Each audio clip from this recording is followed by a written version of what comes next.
Menstruasi adalah hal yang wajar dialami oleh seorang wanita.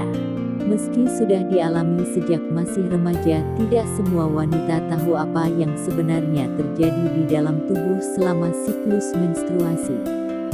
Siklus menstruasi adalah perubahan dalam tubuh wanita, khususnya pada bagian organ reproduksi. Menstruasi terjadi ketika lapisan dinding rahim endometrium yang menebal luruh karena tidak adanya pembuahan sel telur. Siklus menstruasi pada tiap wanita berbeda-beda, bisa terjadi antara 23 sampai 35 hari, namun rata-rata siklus menstruasi adalah 28 hari. Fase-fase dalam siklus menstruasi. Fase pertama, menstruasi.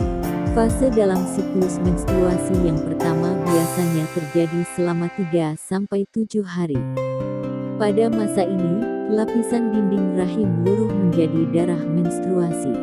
Banyaknya darah yang keluar selama masa menstruasi berkisar antara 30-40 ml pada tiap siklus. Pada hari pertama hingga hari ketiga, darah menstruasi yang keluar akan lebih banyak. Pada saat ini, biasanya wanita akan merasakan nyeri atau kram pada bagian panggul kaki dan punggung.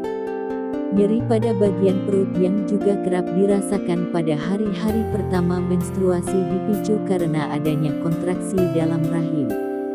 Kontraksi otot rahim ini terjadi karena adanya peningkatan hormon prostaglandin selama menstruasi terjadi.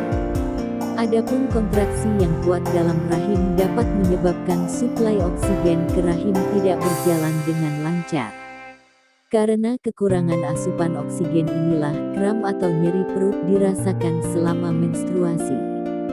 Meski menyebabkan rasa sakit, kontraksi yang terjadi selama menstruasi sebetulnya berfungsi membantu mendorong dan mengeluarkan lapisan dinding rahim yang luruh menjadi darah menstruasi.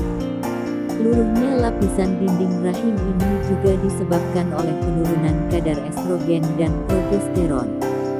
Pada saat yang sama, hormon perangsang folikel FSH mulai sedikit meningkat dan memancing perkembangan 5-20 folikel kantong yang berisi indung telur di dalam ovarium.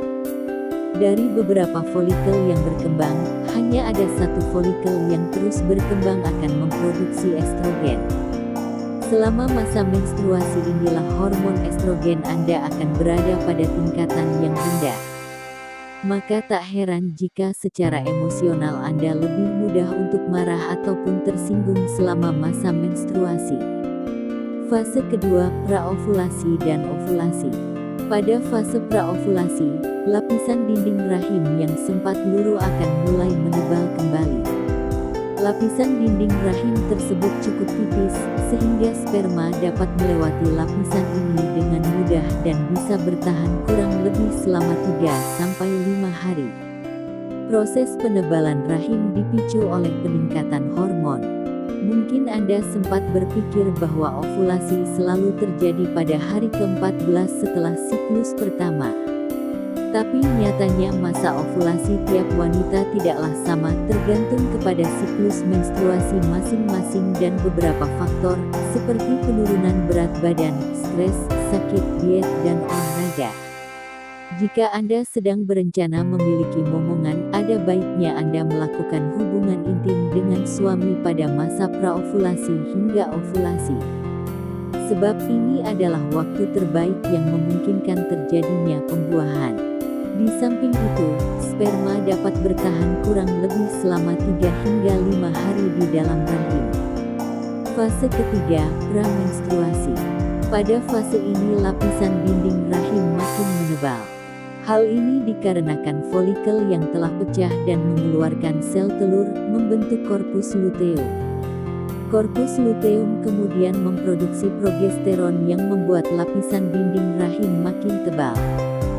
Jika tidak terjadi pembuahan, Anda akan mulai merasakan gejala pramenstruasi PMS, seperti perubahan emosi yang lebih sensitif dan perubahan kondisi fisik, seperti nyeri pada payudara, pusing, cepat lelah, atau kembung. Selain gejala tersebut, korpus luteum akan mengalami degenerasi dan berhenti memproduksi progesteron. Jika tidak terjadi pembuahan, kadar progesteron dan estrogen akan menurun, lapisan dinding rahim juga akan luruh hingga menjadi darah menstruasi. Jika Anda mengalami siklus menstruasi yang tidak teratur, menstruasi lebih dari 7 hari, atau tidak mengalami menstruasi selama 3 bulan secara berturut-turut, segera konsultasikan kepada dokter kandungan. Dokter akan melakukan pemeriksaan untuk mengetahui kondisi Anda. Dengan begitu, kejanggalan yang muncul pun bisa segera dideteksi dan diberikan penanganan yang tepat.